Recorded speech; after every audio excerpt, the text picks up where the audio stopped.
Welcome to Horizons Church. Over this next hour, we invite you to put aside the busyness of life and simply enjoy the presence of God this morning. In just a moment, we are going to have a time of praise and worship where we hope you'll find freedom to express your heart to God in a personal way. You can sing, stand, jump, shout, or just sit and reflect on the love of God. The service will continue with a message designed to inspire you in your faith journey and equip you to live out your faith as you head into the coming week.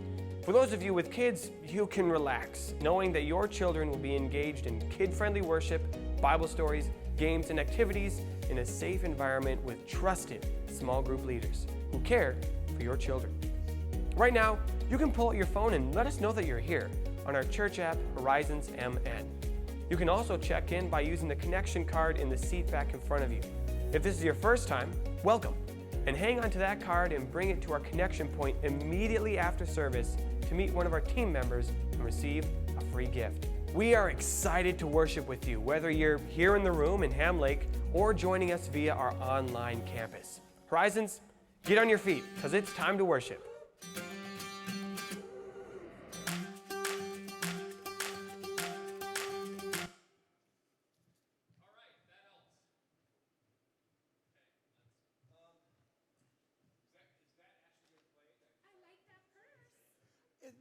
That is the cutest thing that a very dear friend of mine gave me. It was very generous. I love it. I look at it and go, and it fits a bottle of pop in it, so it's perfect. There you go. Yep. That's the most important. All my stuff and a bottle of pop.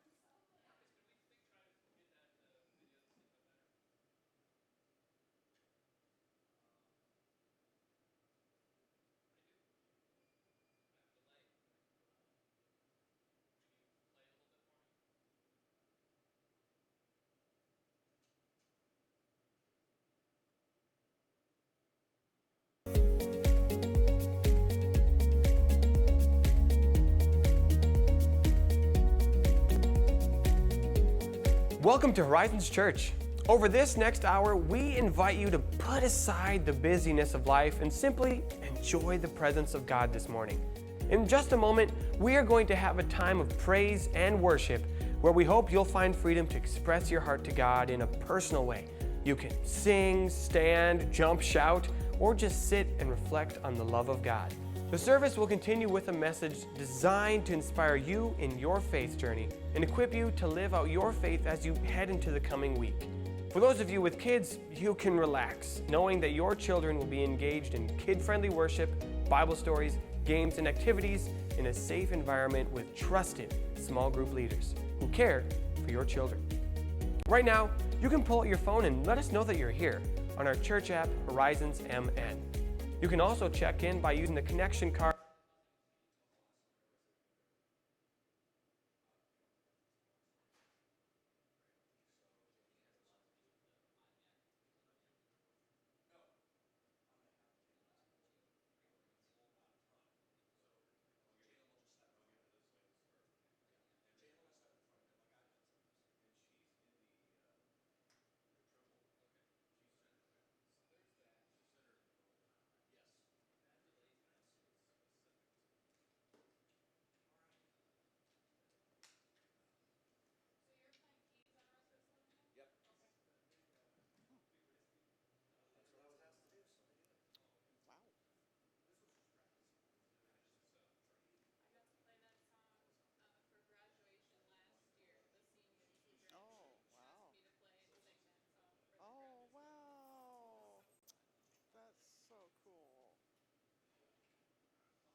So is Judah and the Lions staying with you when they come to town?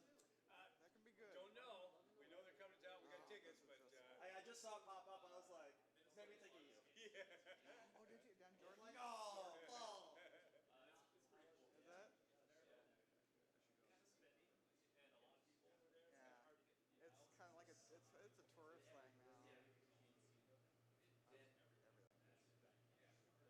There was nobody there. Really? Oh, see, I went on a Friday on a school day. Uh, So, oh,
Everyone avoid. Stay off the sidewalks. I did. I like that. I'm like, They always used to say to us when we were taking driver's classes, like, should everybody stay off the sidewalks?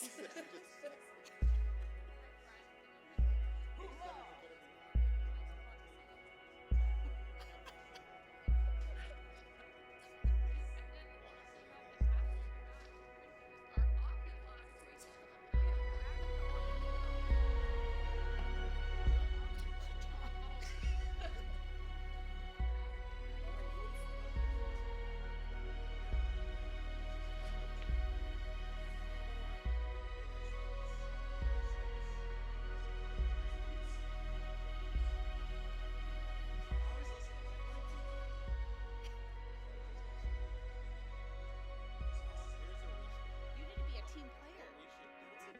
You just sat here. I did this.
processed foods and stuff over there. A lot of goat and sheep, things like that.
Welcome to Horizons Church. Over this next hour, we invite you to put aside the busyness of life and simply enjoy the presence of God this morning. In just a moment, we are going to have a time of praise and worship where we hope you'll find freedom to express your heart to God in a personal way.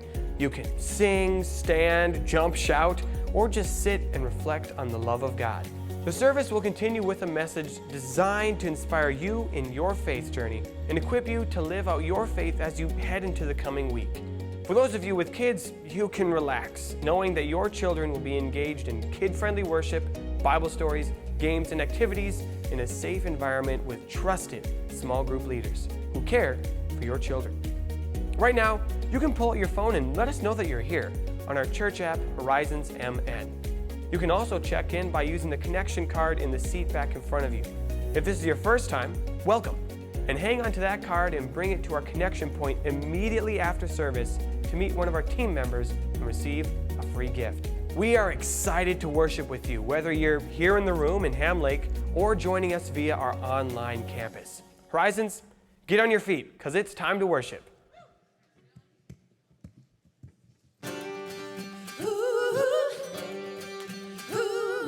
I can see the clouds rolling.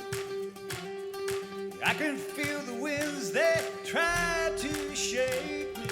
I will not be moved. My feet is on the rock. I can feel the waters rise. I can hear howling lies that haunt me. Feel on hold me now. My feet are on the rock. When I feel my hope about to break, I will cling to your unchanging grace. Let the waters come and the earth give way. I'll be dancing in the rain. My feet are on the rock. I can see the morning light. I can feel the joy of the horizon. And my faith is found. I'm standing on solid ground. When I feel my heart about to break, I will cling to your unchanging grace. Let the waters come and the earth give way. I'll be dancing in the rain. My feet are on the rock.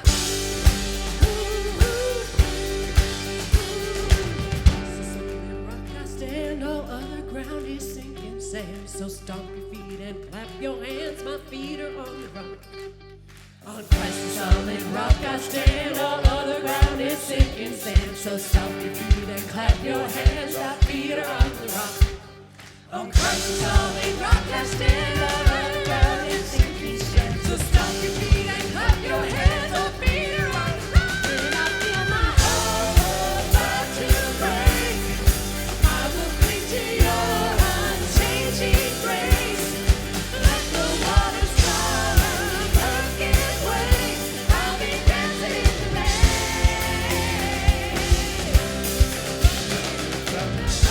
About to break, I will cling to your unchanging grace.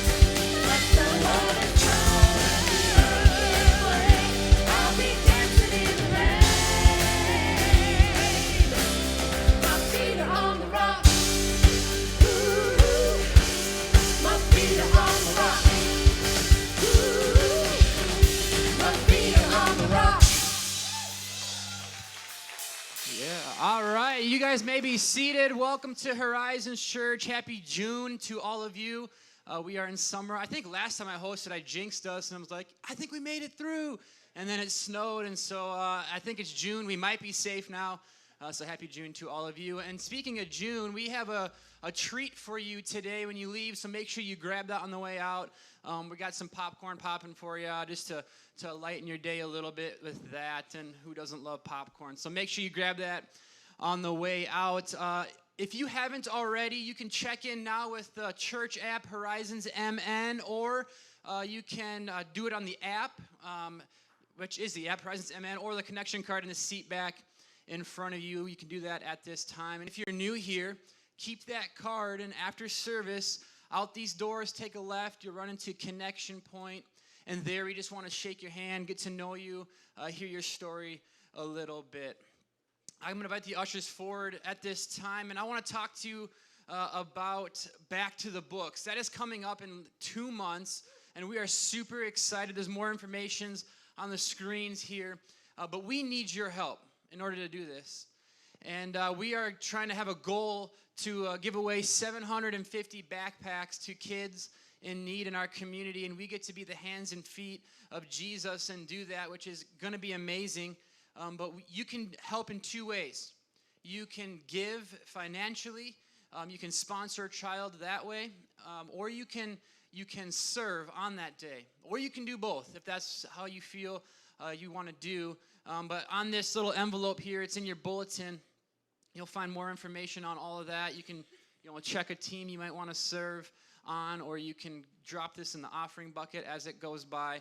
Or you can register online at myhorizonschurch.com/backtobooks. So do what you need to do for that, and we're going to pray for this morning's offering.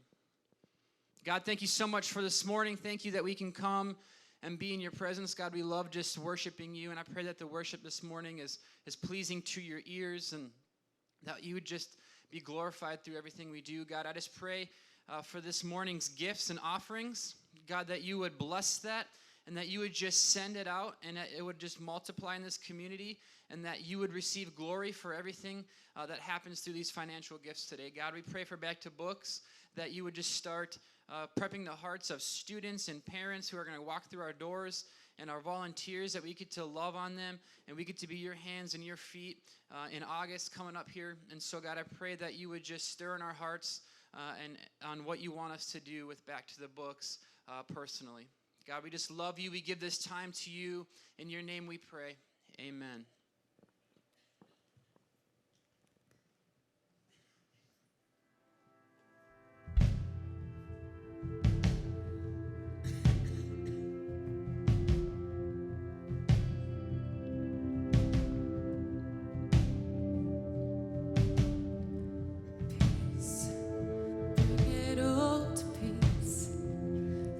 Surrounding me, let it break.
your power and your love. That when we come together, nothing can stand against us. Lord, we thank and we worship you for who you are. You are great.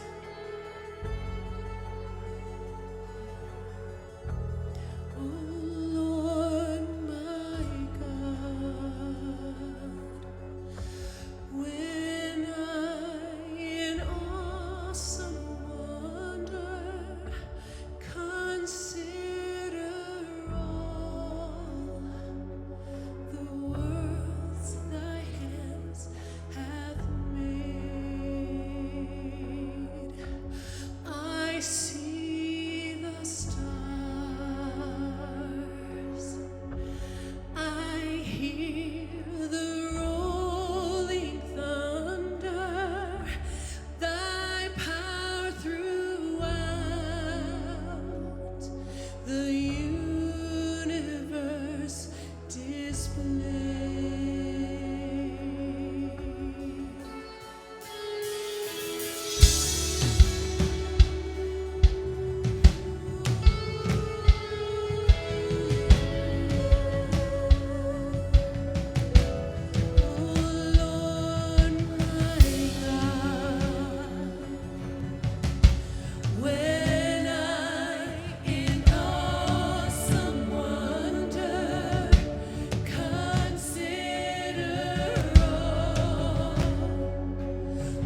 alone are worthy of our praise, Jesus. We love you.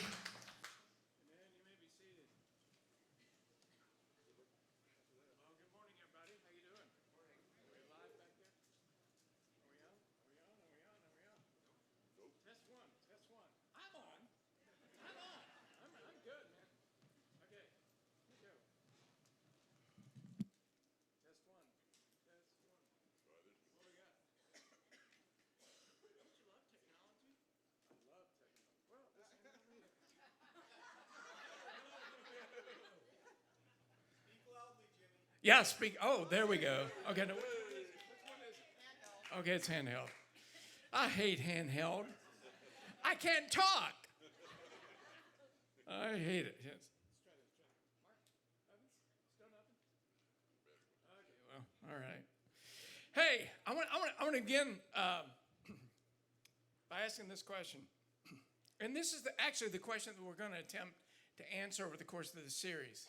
Is how do we successfully navigate our complicated world of relationships?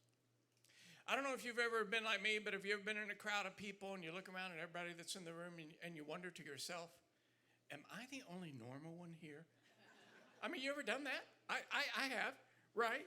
I mean, think about it. Everybody in this room is different, right? I mean, there are morning people and night people, golf people and tennis people, coffee people and tea people, quiet people and chatty people, cat people and normal people.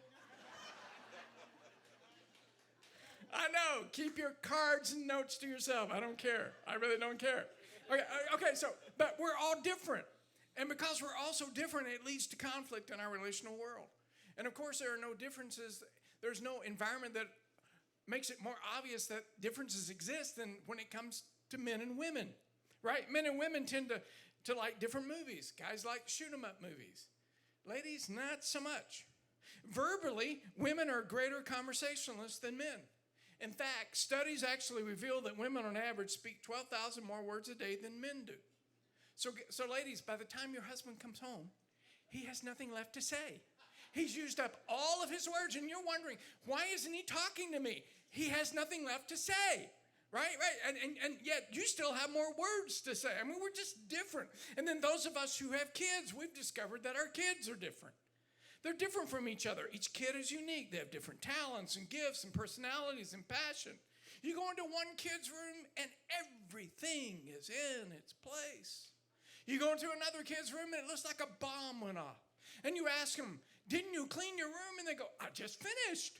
Right? I mean, they're just different. And one of the most practical things that we can do, since we are different and we live in this complicated world of relationships, whether it's in a relationship with someone that you're dating or your spouse or coworkers or classmates or your kids, one of the things that you can do is to follow Paul's advice found for us in 2 Corinthians, the 13th chapter, verse 5, where Paul says this: examine yourself. In other words, get to know who you are. In order to better navigate your relational world, it begins with knowing who God made you to be. So today I'm gonna just give you 4 simple questions that you can wrestle with to figure out who you are and how God has made you unique. So first question, am I an initiator or a responder? Am I an initiator or a responder? Now, initiators are people who take action. They love to take a risk. They're self-confident. They like to lead a charge and create change. Now, along the way, they may have wounded a few bodies, but they don't mind because they've made progress. That's an initiator. Then there are responders. These people kind of let the challenges of life come to them.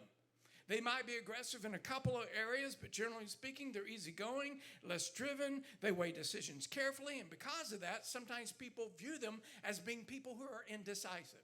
That's just who they are. An initiator will say, if you hesitate, you're going to lose. A responder will say, you got to look before you jump.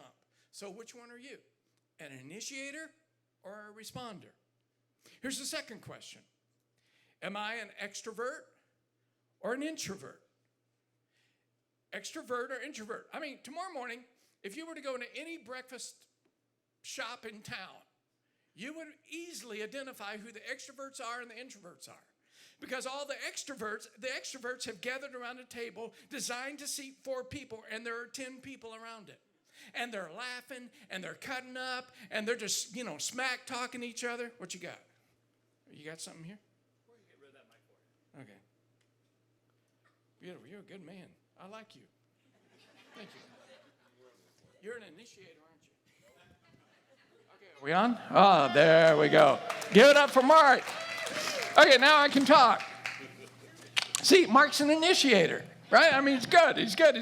Okay, but you go into a restaurant tomorrow morning, and you're easily able to identify the extrovert section. Everyone's sitting around the table, yucking it up, smack talking each other, laughing. And then you look over on the other side of the restaurant, and it's the introvert section. There are like 10 booths, and in each booth, there's one person. Right? They're the introverts. And they're working on their laptop, and they're talking on their phone, or they're reading a book. They're just different. Extroverts derive their energy from interacting with people. Introverts derive their energy from solitude. They can take crowds of people, but only in moderation. Here's the third question. Am I a thinker or a feeler? Now, thinkers tend to make all of their decisions from the neck up. They ask questions like, is it logical, practical, biblical, profitable? There's little emotion involved in their decision making. They think about feelings, they just don't have any. Feelers on the other hand, tend to lead from the neck down. They lead with heart and emotions. It doesn't matter what the facts are. If they feel it, it's true to them. It's just the way God made them. Here's a fourth question. Am I structured or unstructured? Now, unstructured people, they're loosey-goosey. They tend to like loose work hours. They like workplaces where there are loose work hours and few policies and procedures. They have smartphones. They just don't know where to find them. They're just unstructured people. Then there are the structured people. These are the people who keep the time management industry afloat these days. These are the people who organize things into oblivion, and curveballs are the uninvited guests to their time management. I mean, if you want to drive a structured person crazy, if you're married to one, and you're the unstructured person, you just invite 4 unannounced guests over for dinner and just surprise your wife. She'll kill you. I mean, you'll just push her over the edge. So here's the question. What happens with all these different personality types? They fall in love. They become co-workers and classmates and roommates, and they date each other. This is us.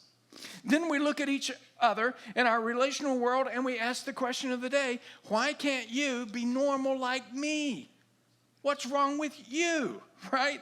Couples are used to say, you complete me. Now say to each other, you irritate me. One wants to spin, the other one wants to save. One is hot, one is cold. One wants to be the enforcer with the kids, while the other wants to be the grace giver with the kids. Relationships can get so complicated. But this is us. This is us. So here's the thesis we have for this series that we're launching today. Here's the thesis. Great relationships are possible. They're just not probable. Great relationships are possible. They're just not probable.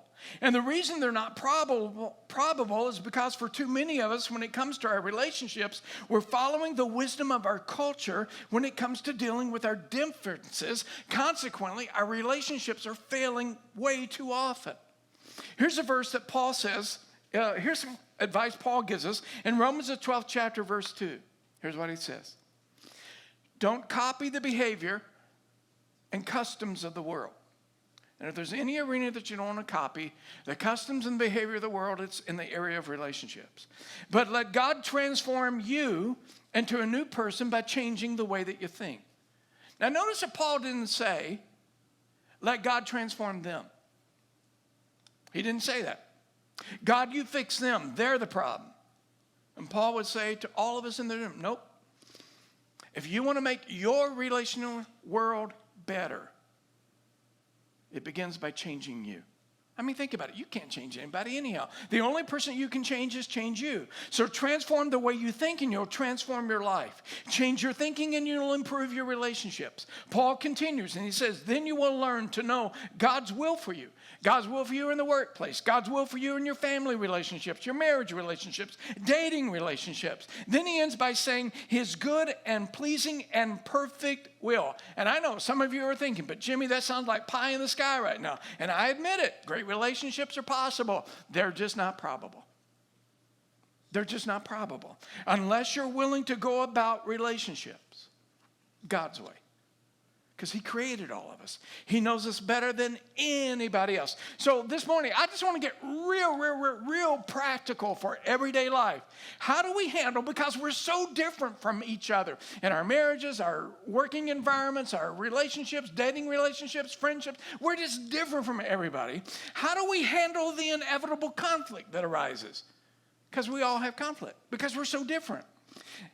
How do we handle the conflict at home, at work, at school? So I want to give you 4 things that if you'll take and apply to your relational world, and again, the focus is you, it's not them.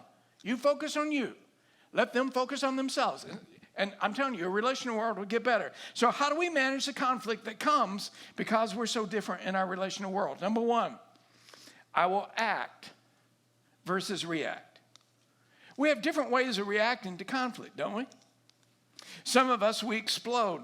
When conflict happens in our life, we just lose our temper, kind of like a skunk. We just go off. Others of us, the way that we react to conflict is give each other the silent treatment. You know how this works in marriage. You're mad at each other, you go to bed, and you hug your side of the bed, and she hugs her side of the bed, and neither one of you are talking to one another. Heard about a husband and wife who they were giving each other silent treatment. And one night, the husband was getting ready to go to bed, and he had to get up at 5 a.m. the next morning to catch his flight because he wasn't talking to his wife. He left her a note by her toothbrush. Says, wake me up at 5 a.m. Next morning, he wakes up, sun shining, birds are singing. He looks at the clock. It's 9 a.m. He's missed his flight. He can't believe it. Then he looks at the little note left on his nightstand. It's 5 a.m. Wake up. I love that. Look at what David said in Psalms 141:3. David prayed, God, set a guard over my mouth. Lord, keep watch over the door of my lips. And if our lips are a door, then it implies that there's a hinge to our mouth. You can open it and you can shut it. And when conflict comes, we have control over how we respond to the conflict in our relationship. We should pray, God, put a guard over my mouth. Put a watch over the door of my lips. Help me act rather than react. So I'm going to share with you just a few nuggets of wisdom when it comes to the heat of conflict. When you're in the heat of conflict, first nugget is never call each other names, and for crying out loud, never call your kids names. Just don't do that. Never tell your kids, you're a big dummy, you're a stupid idiot. You're never going to get your homework done. Your kids will become what you say. Be careful what you say.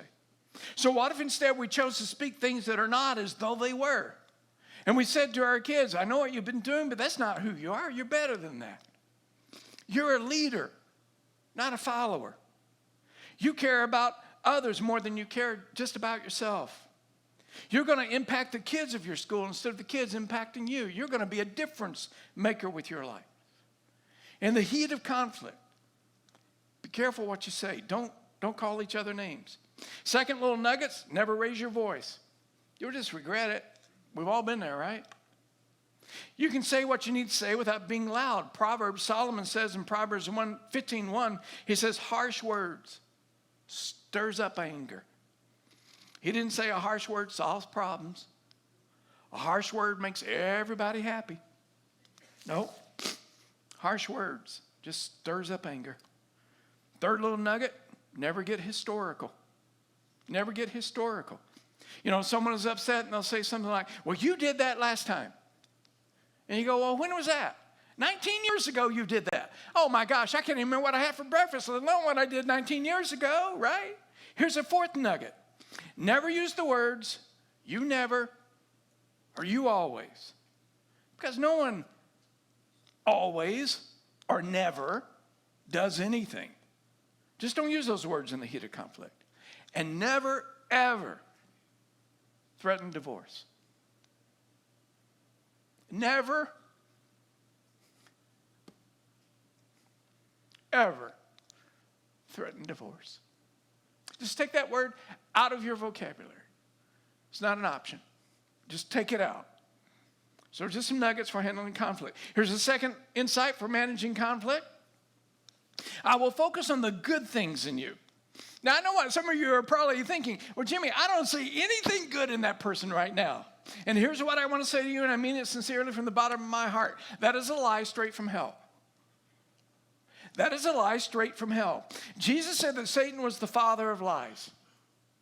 And I think there is a spiritual warfare that goes on in our relationships, and sometimes where the evil one gets us to thinking all the bad about the other person, that there's nothing good in them, and that's simply not true. Thankfully, Paul came along and he said this in Philippians, the 4th chapter, verse 8. He tells us what to think about each other. He says, finally, brothers, whatever is true, whatever is noble, whatever is right, pure, lovely, admirable, if anything is excellent or praiseworthy, think about those things.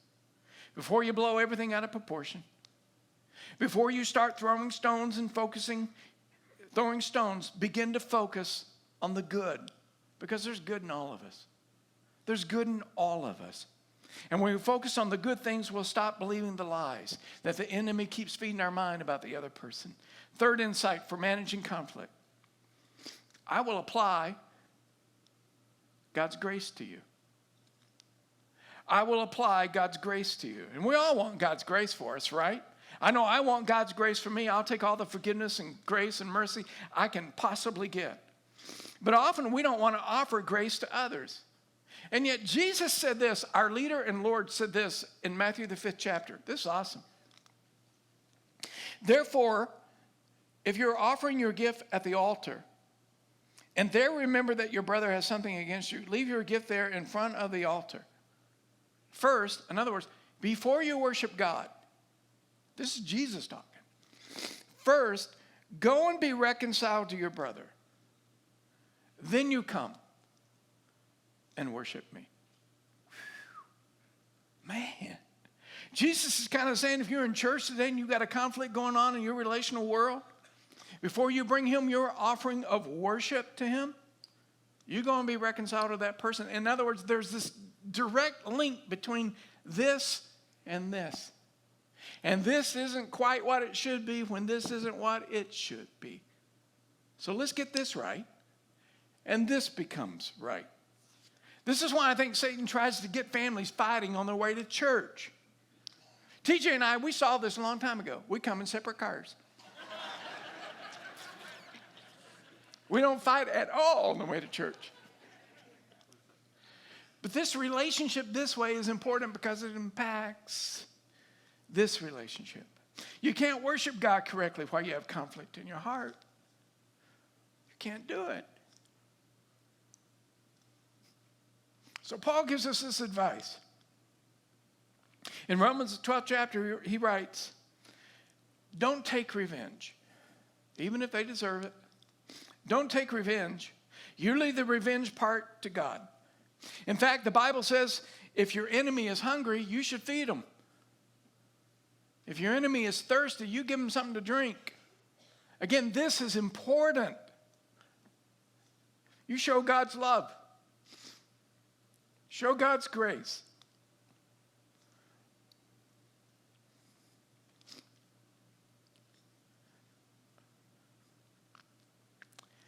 Then he says this in verse 21. Do not be overcome by evil, but overcome evil with good. Boy, if we ever need to hear that,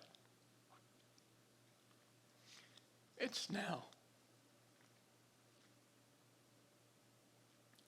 Our world needs to see good.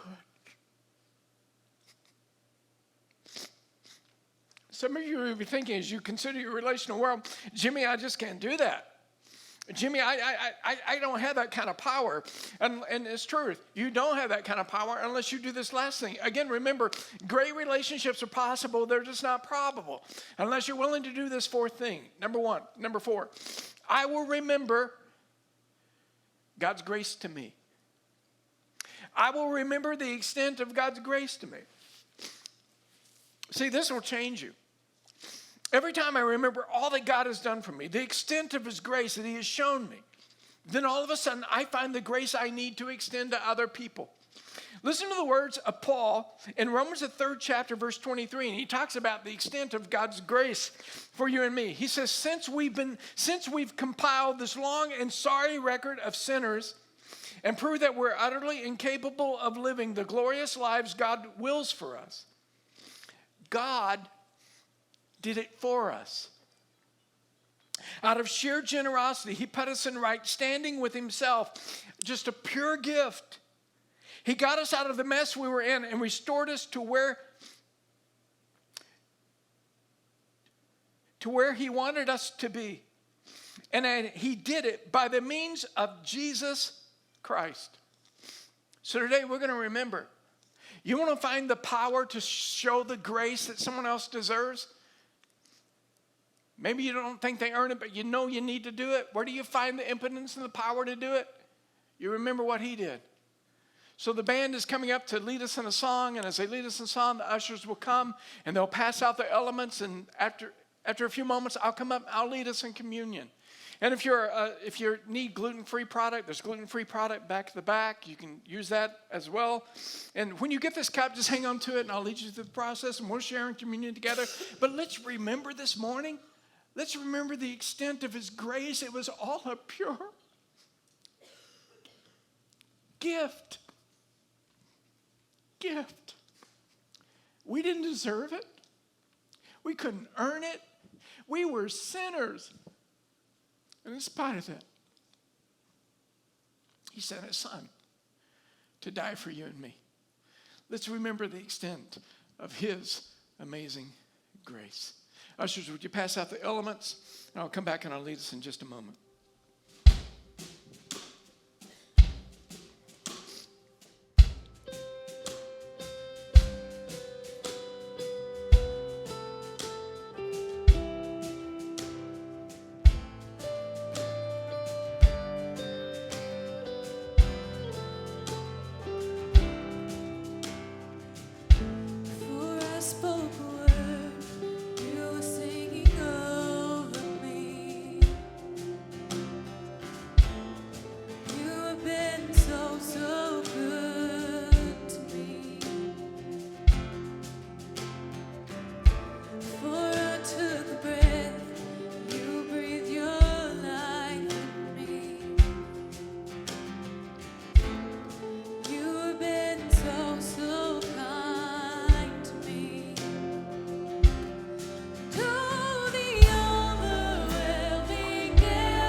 that amazing? He came after us with reckless abandonment.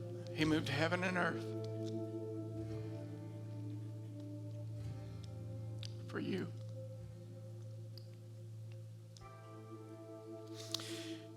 So today we're going to remember the extent of that sacrifice. If you got one of these cups, there's just some cellophane wrap. You just kind of pull that back and exposes the cracker, and then you pull the second layer, and we'll share in the juice together. In the upper room on the night Jesus met with his disciples in the upper room, he took the bread. He said this. He said, during the meal, Jesus took some bread in his hands, and he blessed the bread, and he broke it.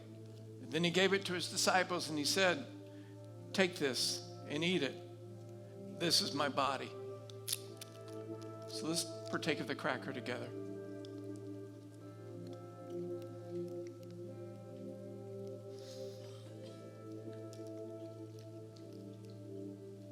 Then Matthew records that Jesus took a cup of wine and gave thanks to God.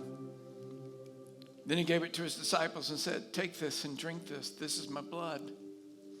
And with it, God makes his agreement with you. He was offering a new covenant. There was the old covenant, and that was passing away. And Jesus was introducing a new covenant of grace. And with it, God is making an agreement with you, and it will be poured out so that many will have their sins forgiven.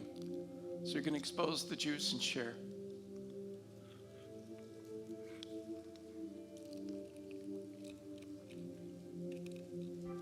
See, great relationships are possible.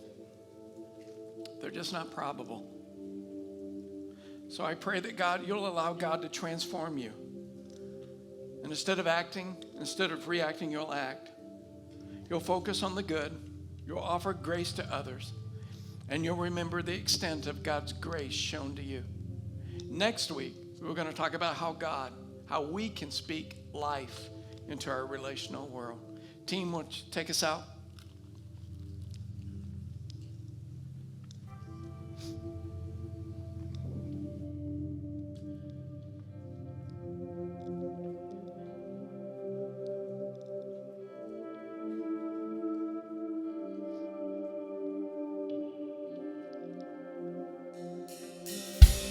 No shadow you won't light up, mountain you won't climb up, coming after me. There's no wall you won't kick down, lie you won't tear down, coming after me. No shadow you won't light up, mountain you won't climb up, coming after me. There's no wall you won't kick down, lie you won't tear down, coming after me. No shadow you won't light up, mountain you won't climb up, coming after me. There's no wall you won't kick down, lie you won't tear down, coming after me. Overwhelming, never-ending, reckless love of God. Oh, it chases me down, fights till I'm found. Leaves the 99. I couldn't earn it, I don't deserve it. Still, you give yourself away. Oh, the overwhelming, never-ending, reckless love of God.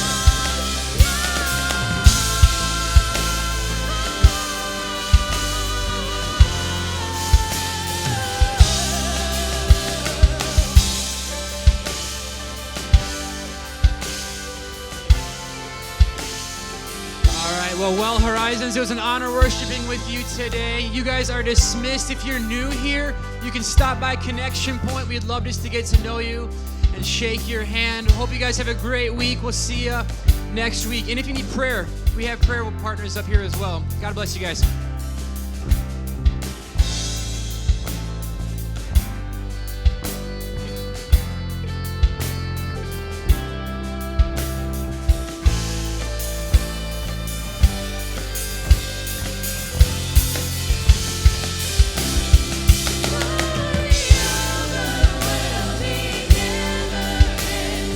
Reckless love of God.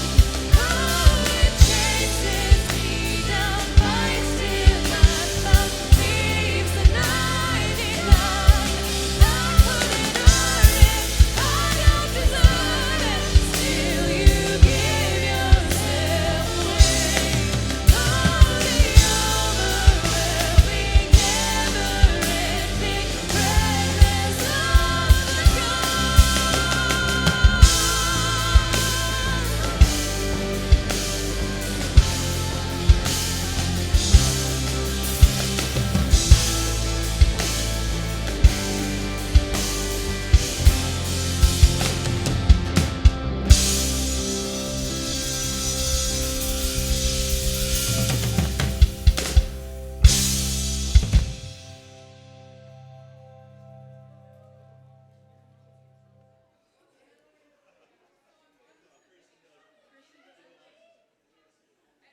One, test one, test one, test one. Yep, good.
Welcome to Horizons Church.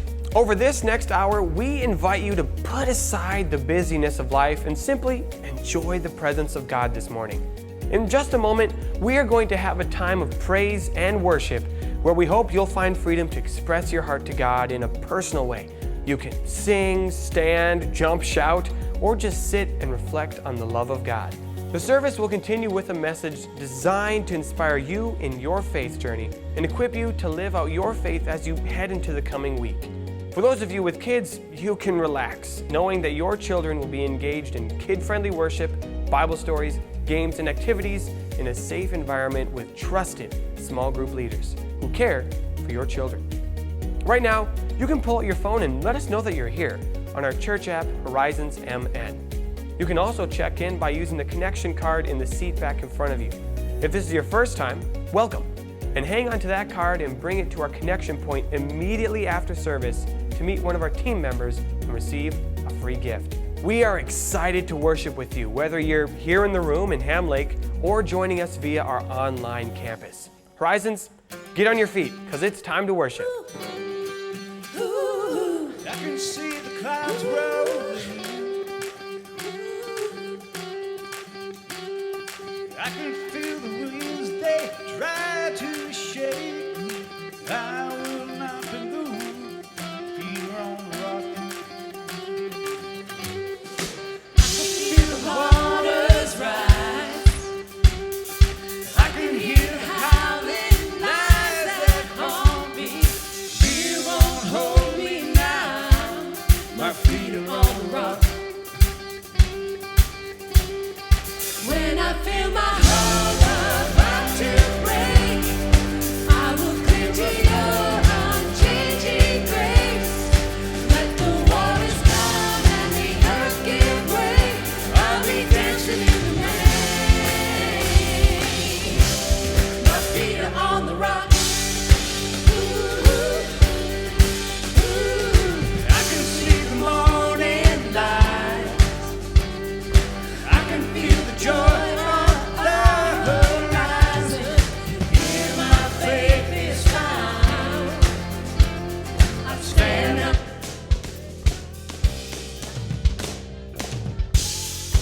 Not to break. I will cling to your unchanging grace. Let the waters come and the earth give way. I'll be dancing in the rain. My feet are on the rock. Ooh. On Christ the solid rock I stand, all other ground is sinking sand. So stomp your feet and clap your hands, my feet are on the rock. On Christ the solid rock I stand, all other ground is sinking sand. So stomp your feet and clap your hands, my feet are on the rock.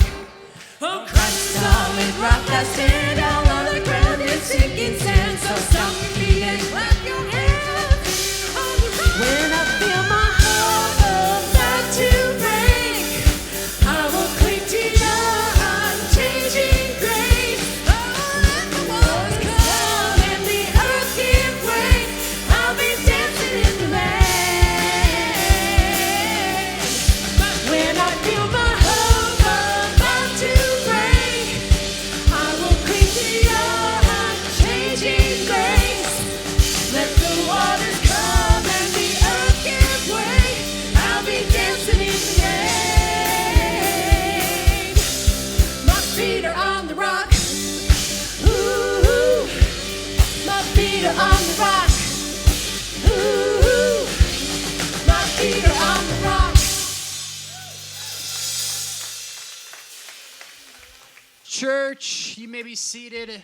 Happy June to all of you. I think last time I did this, I was like, oh, we're in the clear. And then it snowed. And so I think we actually might be in the clear. So happy June to everyone here. And if you didn't smell it when you walked in, there is popcorn for you when you leave today or beforehand. If you already got some, go ahead and treat yourself. We just want to say, yeah, summer's here. And just give you a little treat that way. If you're new here, you can go ahead and grab the connection card found in the seat back right in front of you. And then after service, if you take that card out these doors here and to the left, you'll run into Connection Point. And we just want to hear your story, shake your hand, and get to know you a little bit. Or if you aren't new, you can check in with that connection card or with the Horizons MN app at this time. That would be sweet. I'm going to invite the ushers forward as we receive this morning's offerings. And while they do that, I want to talk to you guys about Back to the Books. That is in 2 months, on August 11th. Yeah, August 11th in 2 months is Back to the Books. It's going to come faster than you think.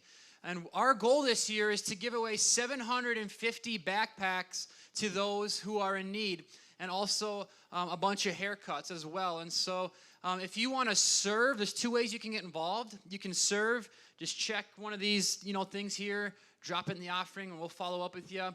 Or you can give financially. You can sponsor a child or a backpack, or you can do both if that's what you feel you need to do. And so Back to the Books is coming up. You can register in this envelope or on myhorizonschurch.com/backtothebooks. And with that being said, I'm going to pray over this morning's offerings.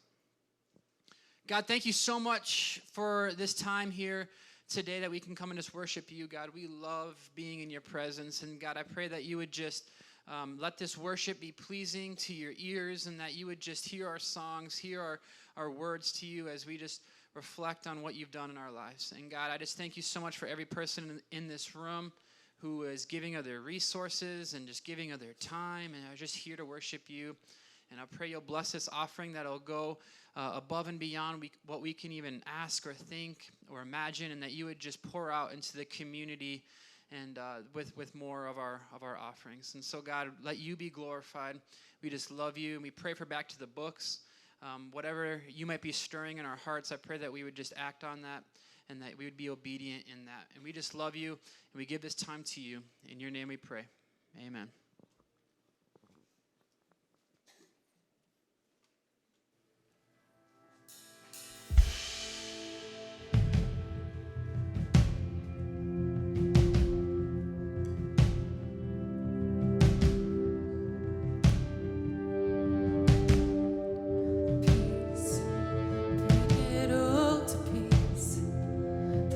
Surrounding me, let it break.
shadows can't deny.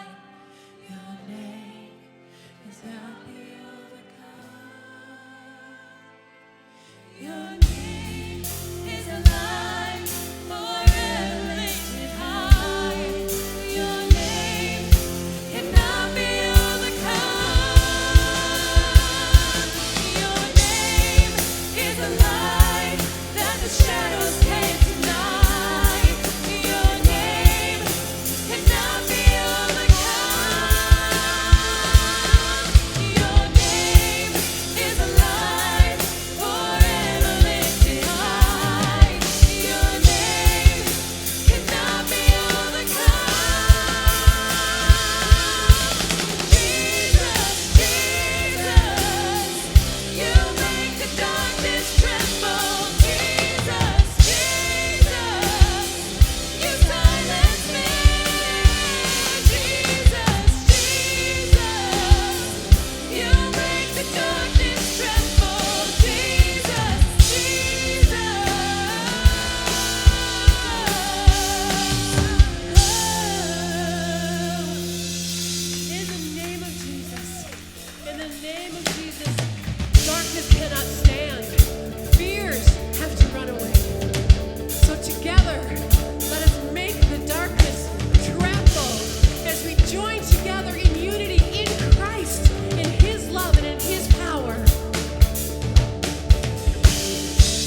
You alone are great.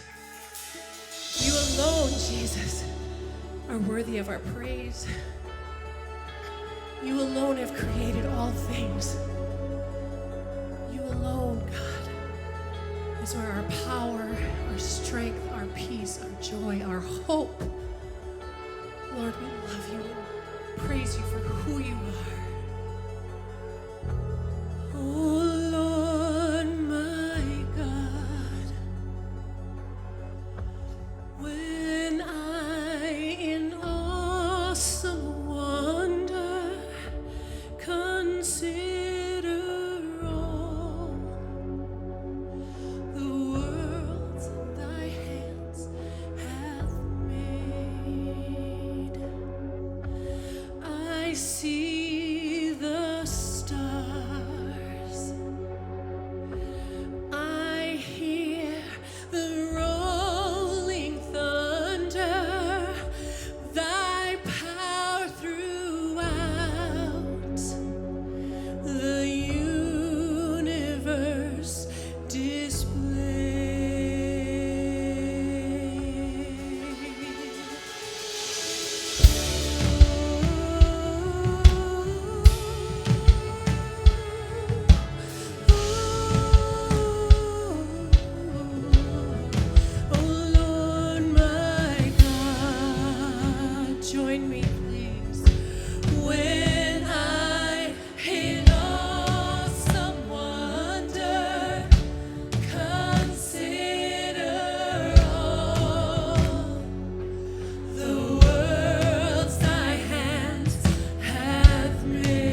worship you, you alone. You truly are great. We love you, Jesus. Can you imagine what that moment will be like when we stand before God? Whew. Awesome, awesome, awesome moment. Well, today we're launching a new series. In this series, we're attempting to answer the question of how do we navigate the complicated world of relationships. I mean, have you ever been in a crowd of people and you looked at everyone that is around you and ever thought to yourself, am I the only normal one in the room? I mean, everyone else is so different from you, right? Think about it. In this room alone, we have morning people, night people, golf people, tennis people, coffee people, tea people, quiet people, chatty people, cat people, normal people.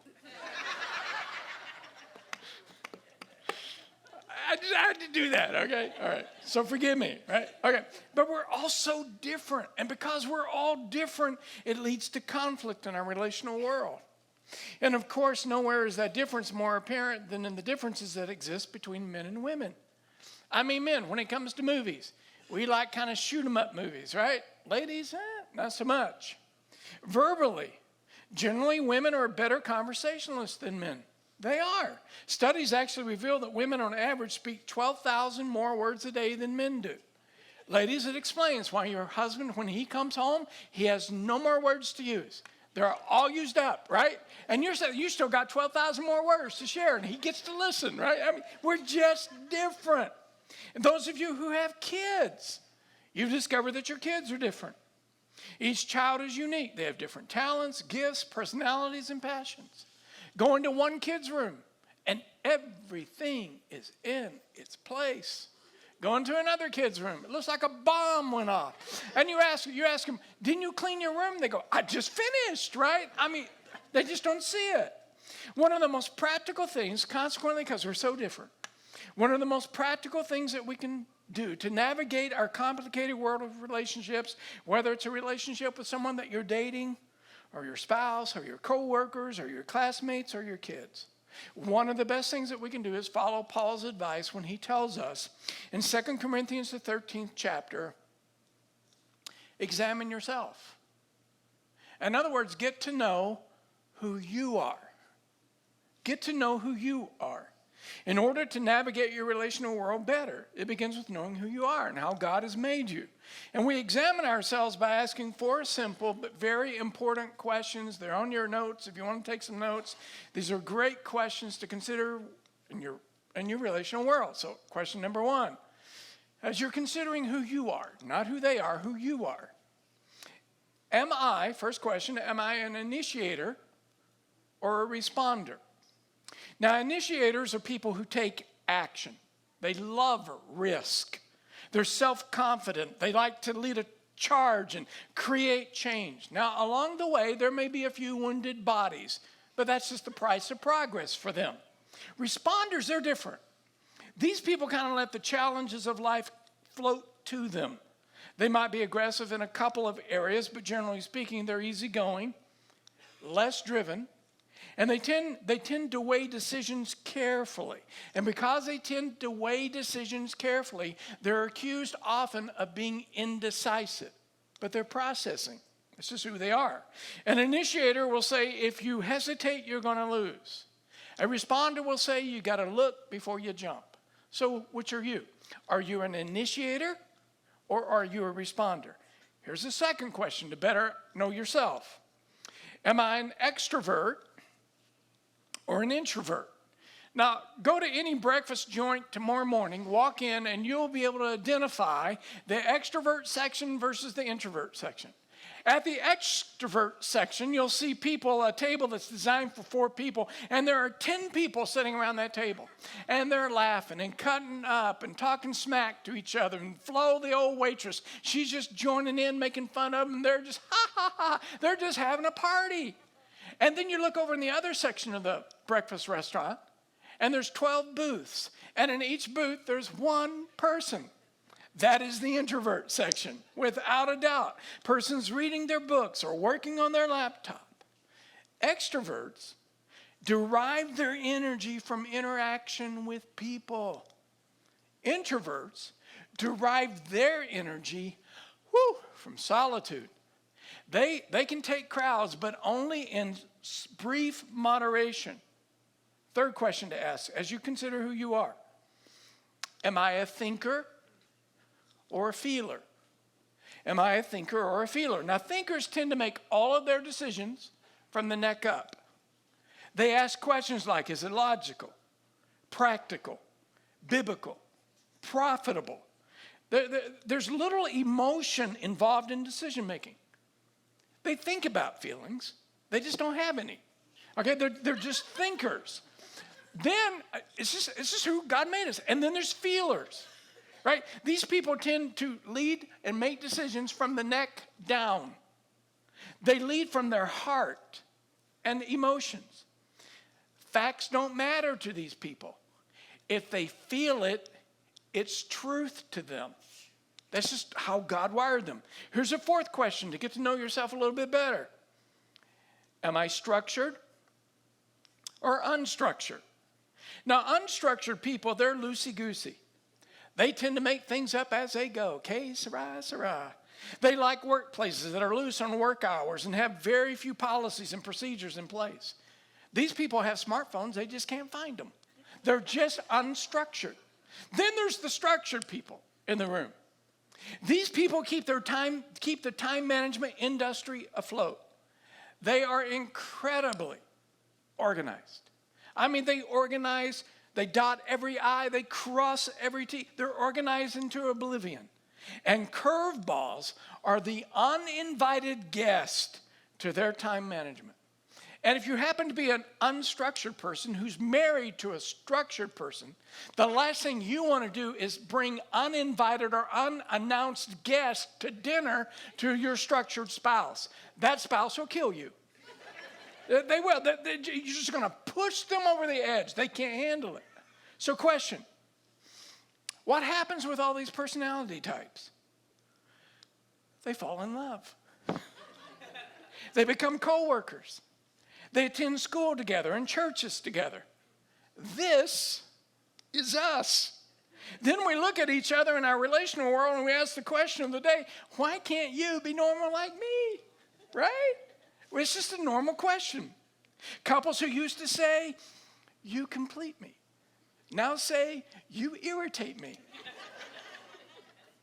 One wants to spend, one wants to save, one wants it hot, one wants it cold, one wants to be the enforcer with the kids, the other one wants to be the grace giver with the kids. Relationships can get so complicated. But again, this is us. It's who we are. So here's the thesis we have for this series. It's very important. Here's the thesis. We believe that great relationships are possible.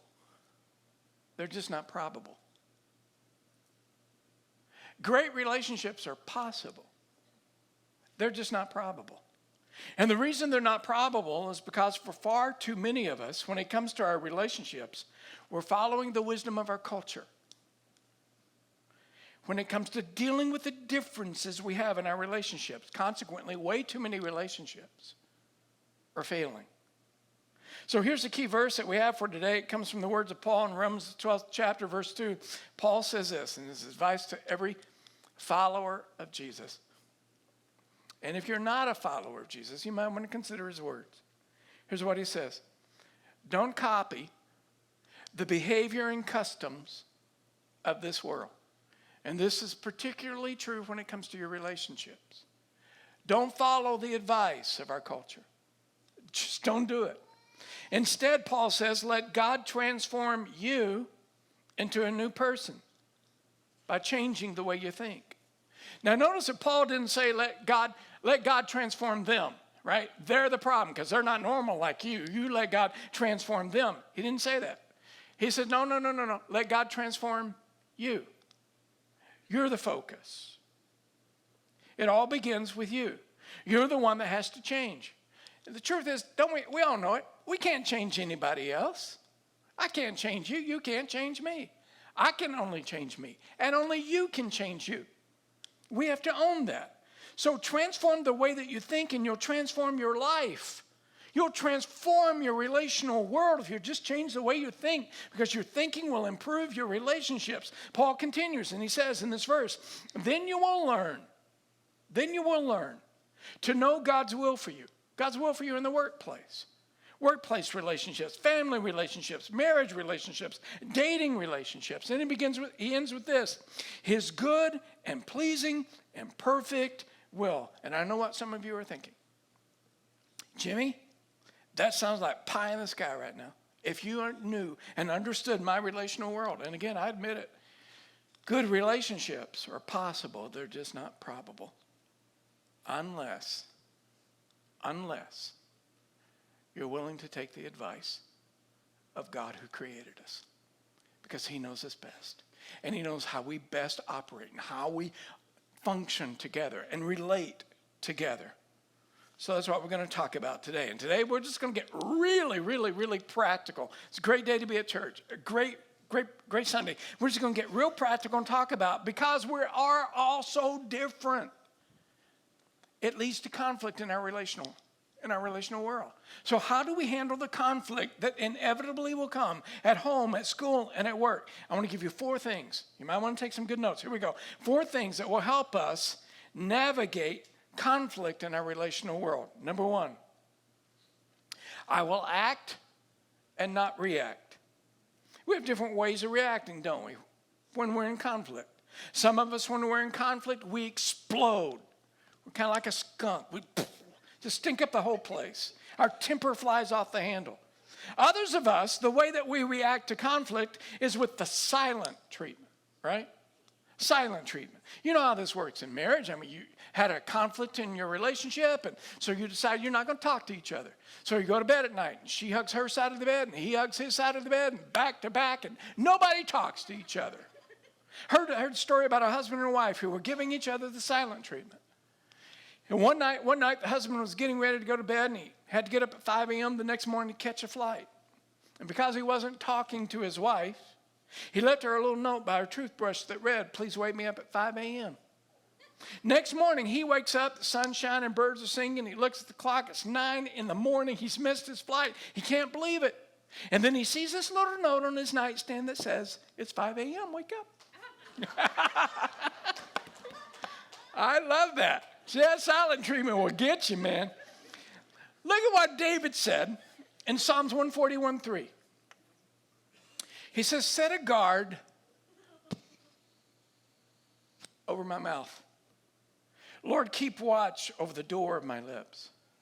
So if our lips are like a door, then it implies that there's a hinge involved, that we can open it and we can shut it. And when conflict arises in our relational world, we have control over what we say in response to each other. And no doubt we should pray, God, put a guard over my mouth. Let me be careful. Watch over the door of my lips. Help me act rather than react. So I want to share with you some nuggets on this issue, some wisdom nuggets, that when you find yourself in the heat of conflict, how you can guard your mouth.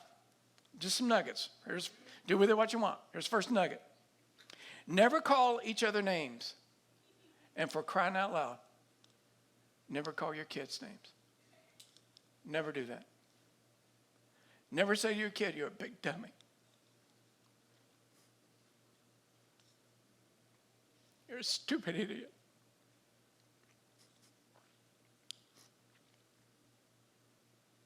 Never do that. I see dads do that from time to time. And my heart breaks, and I get ticked. Moms, dads, your kids will become what you speak. Your kids will become what you speak. So how about speak things that are not as though they were? And say to your kids, I know what you've been doing, but you're better than that. You're a leader. You're not a follower. You care about others. You're not just interested in yourself. You're going to impact the kids at your school rather than being impacted by them. You're a difference maker. I'm telling you, in the heat of conflict, don't call each other names. Second little nugget, never raise your voice. You'll just regret it. You'll just regret it. You can say what you need to say without being loud. Solomon says this in Proverbs 15:1. He says, harsh words stir up anger. It doesn't say that harsh words solves problems. Harsh words makes everybody happy. No, harsh words stirs up anger. Third little nugget, never get historical. I didn't say hysterical, historical. Someone's upset and they'll say to you, you did that last time. And you go, well, when did I do that last? Well, 19 years ago. And you go like, man, I can't even remember what I had for breakfast this morning, let alone 19 years ago. Don't get historical. Fourth little nugget, never use the words you never and you always. Because no one always or never does anything. It's just not true. Don't use those words in the heat of conflict. Fifth little nugget, never, ever threaten divorce. Never, ever threaten divorce. You just take that little word divorce and you throw it out of your vocabulary. It's not even in your language. It's not an option. It's just not an option. Second little insight for managing conflict is I will focus on the good things in you. Focus on the good things in each other. And you may be thinking, I don't see anything good in them right now. And my husband, my kids, my spouse, whatever. I don't see anything good in them right now. And here's what I want to say to you, and I mean it sincerely. That is a lie straight out of hell. It's a lie out of hell. There is good in everybody. There is good in everybody. Jesus said that Satan was the father of lies. And I think there's this spiritual warfare that goes on in our relationships sometimes where the evil one convinces us that there's nothing good in the other person. Thankfully, Paul comes along and he says this in Philippians, the 4th chapter. He says, finally, brothers, whatever is true, whatever is noble, whatever is right, whatever is pure and lovely, whatever is admirable, if anything is excellent or praiseworthy, you think about those things. Because there's good in everybody. So before you blow everything out of proportion, before you start throwing stones, focus on the good in the other person. And when you focus on the good in the other person, you will stop believing the lies of the enemy that wants to destroy your relationship. Third insight on managing conflict, I will apply God's grace to you. I will apply God's grace to you. We all want God's grace for us, right? I do. I need all the grace and mercy God's willing to give me. I'll take every ounce of it. I need it. But often we don't want to extend the offer of grace to others. Well, Jesus, our leader and Lord, the guy who died for us, he said this in Matthew, the 5th chapter. He says, therefore, if you're offering your gift at the altar and there remember that your brother has something against you, leave your gift there. Leave your gift there in front of the altar. First, this is Jesus talking, first, in other words, before you worship your God, first go and be reconciled to your brother. Then come and worship God. In other words, Jesus is going, look, you need to, my followers must understand something, that the quality of this relationship, the fellowship, the sweetness of this is predicated on what's going on here.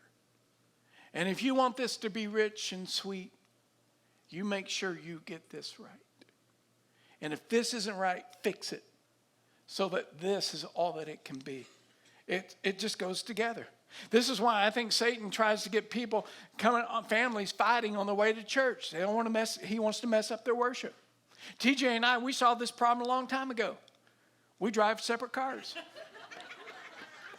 We never fight on the way to church. We just don't do it.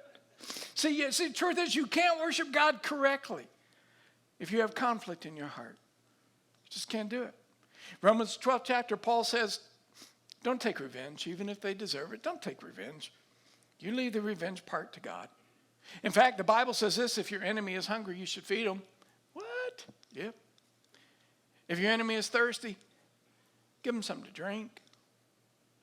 Then he says this in verse 21.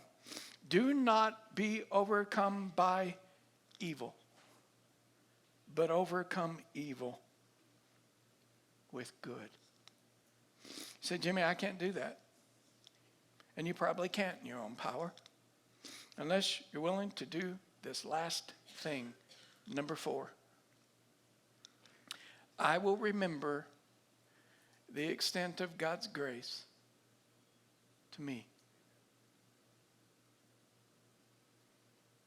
I will remember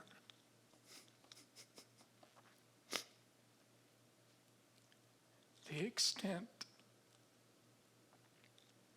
of God's grace to me. I'm telling you, this will change everything. See, every time I remember all that God has done for me, the extent of his grace that he's shown to me, then all of a sudden I find the grace I need to share with you, to give to another. Paul talks about the extent of God's amazing grace. This is such a rich verse. Paul says in Romans, the 3rd chapter, he says, since we've compiled this long and sorry record as sinners and proved that we are utterly incapable of living the glorious lives God wills for us, God did it for us. Out of sheer generosity, he puts us in a right standing with himself. It is a pure gift. I didn't deserve it. I couldn't earn it, couldn't work for it. It's all his doing. A pure gift. He got us out of the mess we're in and restored us to where he always wanted us to be. How did he do it? He did it by means of Jesus Christ. That's the extent of grace he's shown to you and me. So today we're going to remember the extent of that grace. We're going to share in communion together. The team is coming up to lead us in a song. And as they're coming up, I want to invite the ushers to come. The ushers are going to pass out the elements. And in a few moments, toward the end of the song, I'll come up and I'll lead us in communion together. If you need gluten-free products, they're back there on that back table to share in communion. You're welcome to do that. But remember, as you listen to the song, reflect on, because this song talks about it, reflect on the extent of the grace God has shown you. We'll come back up in a minute and we'll share in communion.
night before Jesus was crucified, he gathered with his disciples in the upper room. He took some bread and he broke it. And he said this to his disciples. He said, take this and eat it. This is my body, which is broken for you. So let's share in the cracker together.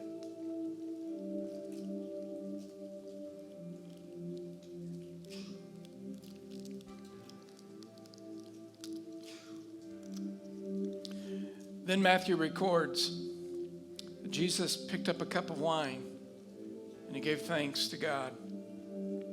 He then gave it to his disciples and said, take this and drink it. This is my blood.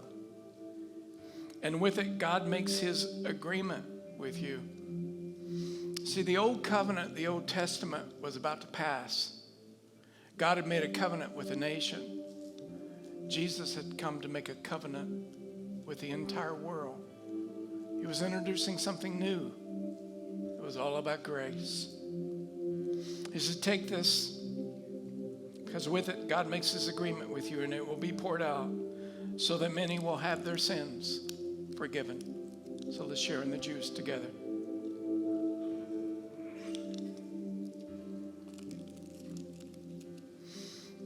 Great relationships are possible, but not probable. In order to improve our relational world, let God transform you. Act instead of react. Focus on the good. Offer God's grace to others. And remember the extent of his grace. And next week, we'll talk about how we speak life into our relationships. Team, take us out.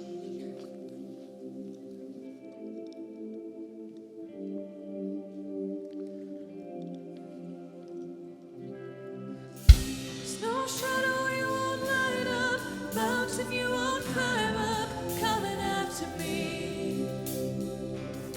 There's no wall you won't kick down, lie you won't tear down, coming after me. There's no shadow you won't light up, mountain you won't climb up, coming after me. There's no wall you won't kick down, lie you won't tear down, coming after me. No shadow, no. There's no shadow you won't light up, mountain you won't climb up, coming after me. There's no wall you won't kick down, lie you won't tear down, coming after me. The overwhelming, never-ending, reckless love of God. Oh, it chases me down, fights till I'm found, leaves the 99. I couldn't earn it, I don't deserve it, still you give yourself away. Oh, the overwhelming, never-ending, reckless love of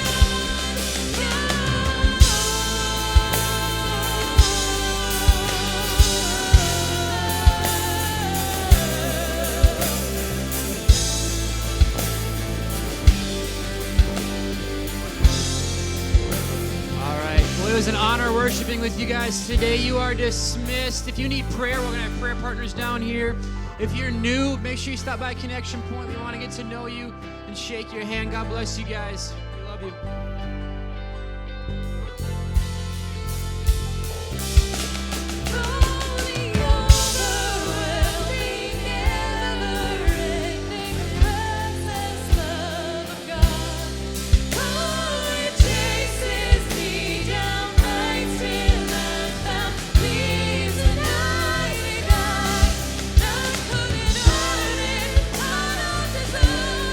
Still you give yourself